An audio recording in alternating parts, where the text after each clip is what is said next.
nuestra redacción. Y con todo esto, momento de pasar al análisis, de mirar a los mercados con la ayuda de Pablo Gil, jefe de estrategia de XTB. Pablo, muy buenos días. Hola Eva, buenos días, ¿cómo estás?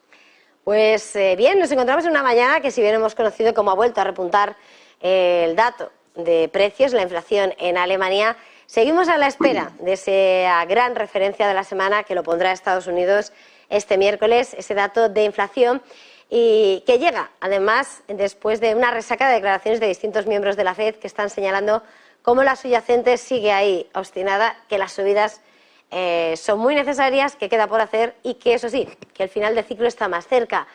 ¿Cómo ves en este momento? ¿Cómo esperas ese dato de inflación y el análisis de los miembros de la FED?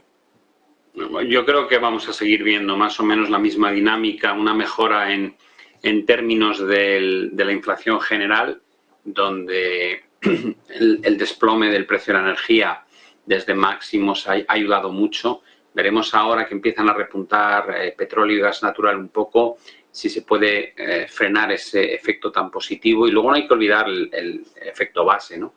En el caso de España, por ejemplo, que es uno de los países que más se ha beneficiado ya del efecto base, a partir del mes de agosto desaparece y empieza a jugar en contra. Ya hizo un análisis muy bueno Funcas, en el que dice por qué en España la inflación va a tender hacia el 5% de cara a diciembre, ¿no? Simplemente por esos efectos bases de cálculos interanuales que usamos. Es complicado porque la gente al final se pierde en estas métricas y parece como que son éxitos de los que gobiernan cuando realmente hay un efecto estadístico detrás. Y por el lado de la inflación subyacente, el problema es que seguimos viendo presiones salariales. Lo hemos visto con el último dato en Estados Unidos en 4,4, más del doble de lo que es el objetivo de la FED.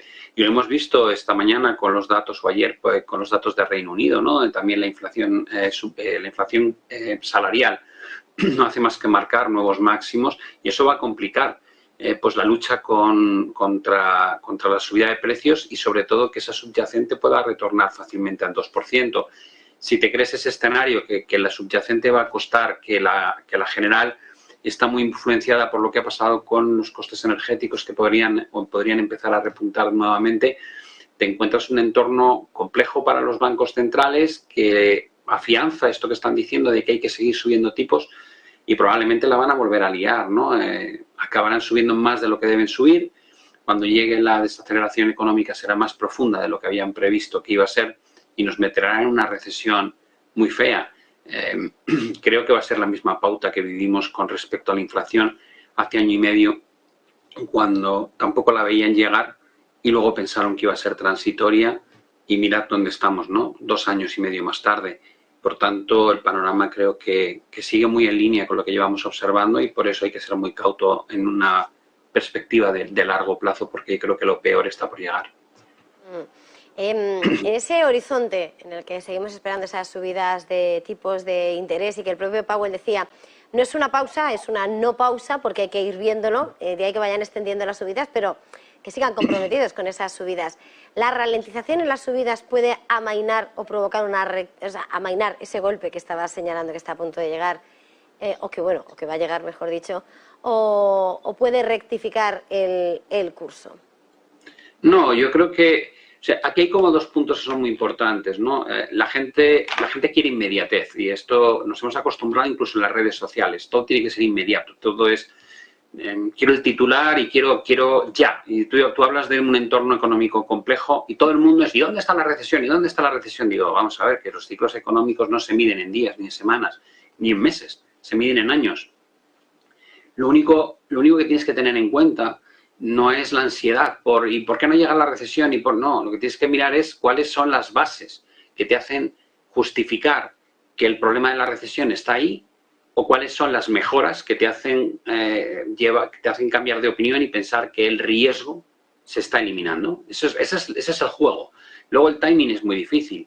Dices, vale, ¿ves algo que haya cambiado en la dinámica que justificaba que haya una recesión severa por llegar? Te digo, no. El coste de financiación cada vez es más alto, la inflación subyacente no remite como quieren los bancos centrales, siguen subiendo los tipos de interés y te siguen retirando liquidez a través de programas de QT. Esa es la realidad. Ese es el dato objetivo, es ese. Y dices, vale, con eso, te digo, con eso, históricamente durante el último siglo, has provocado siempre un cambio de ciclo económico. Y dices, vale, y comparativamente a lo que hemos hecho en los últimos 60 años, digo, la rapidez con la que estás haciendo la retirada de liquidez y las subidas de tipos no tiene parangón. Hay que irse a momentos concretos de los años 80. Se provocaron 2 recesiones después de los 80 precisamente por esto. Con lo cual dices, bueno, el experimento está ahí, de momento sigues todas las pautas que han provocado una situación compleja y luego tienes otros indicadores muy fiables como es la inversión de la curva que está de las más invertidas de las que has visto jamás. Y dices, bueno, pues tienes un conjunto de cosas que independientemente de lo que hagas, tú me preguntabas, y si ahora ya paran, digo, si es que el problema ya lo han generado, probablemente ya con lo que han hecho, tienes un futuro muy incierto en términos de menor crecimiento económico y probablemente PIBs negativos. Ya lo tienes. Ahora, cuanto más incidas en esto, cuanto más subas los tipos, cuanta más liquidez retires, probablemente más severa va a ser esa recesión venidera. Y creo que hay que verlo en esos términos, ¿no? Olvidarse de la ansiedad que tiene mucha gente por cuándo, sino decir, tú has visto que con este set de condiciones económicas las cosas no salgan bien. Digo, no, nunca. Digo, vale, pues entonces sé cauto y sé precavido porque probablemente tardará, pero lo que vas a ver va a ser muy feo. Mirando, por completar un poco esta mirada, aunque situándonos en el Reino Unido, estabas hablando hace un momento de las presiones de la inflación salarial en el Reino Unido, y estamos viendo cómo los swaps de los tipos de interés del Reino Unido muestran esa probabilidad del 70% de subida de 50 puntos básicos el 3 de agosto y un 30% subida de 25 puntos básicos. Mirando un monográfico más sobre el Reino Unido, con esa problemática además que tiene en torno a la mano de obra, con esas presiones en esa inflación en máximos, ¿cómo se va a tratar de controlar esta batalla? Porque no se puede, no parece que se aminore, se pueda levantar el pie del acelerador. No, en el caso del Reino Unido probablemente estamos analizando la economía con una situación más compleja de todas las de los países del G7, porque te encuentras, como bien dices, con una mezcla de una inflación que a nivel subyacente no ha dejado de subir en ningún momento, una inflación salarial totalmente desatada, una de las peores tasas de crecimiento en términos de PIB y una necesidad de seguir subiendo tipos de interés a un ritmo. Habían bajado a 0,25 de ritmo, en la última reunión ya lo subieron a 0,50. Y ahora mismo la sensación es que van a volver a subir 0,50. Algunos analistas hablan de que en Reino Unido los tipos van a llegar al 6%. Dices, vale, no tienes margen de crecimiento económico, o sea, a la mínima estás otra vez entrando en recesión y tienes que luchar contra una inflación desatada y unas presiones salariales muy fuertes. A esto le juntas la falta de mano de obra, que en buena parte viene de todas las decisiones que se tomaron en torno al Brexit hace ya muchos años. Y es un entorno complejísimo, ¿no? Tienes un mercado inmobiliario que siempre ha sido muy delicado, en el sentido de que suele estar sobrevalorado.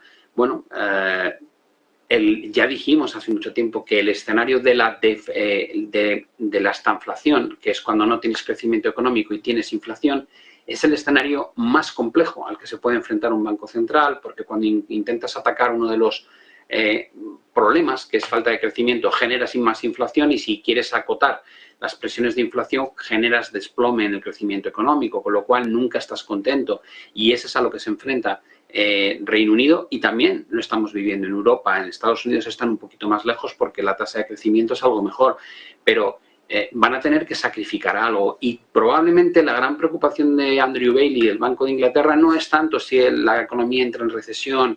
La preocupación mayor es si en la lucha contra esa inflación provoca un tsunami como el que ocurrió a finales del año pasado con los planes de pensiones, porque lo que más asusta a un banco central no es la falta de crecimiento económico, lo que más asusta a un banco central es las crisis financieras, porque saben que cuando se producen, se desatan las crisis financieras, realmente tienen que cambiar completamente su política monetaria y entrar a muerte al mercado para intentar estabilizar esos problemas, porque de no hacerlo se convierte en una bola de nieve que al final se lleva todo por delante, como pasó en 2008.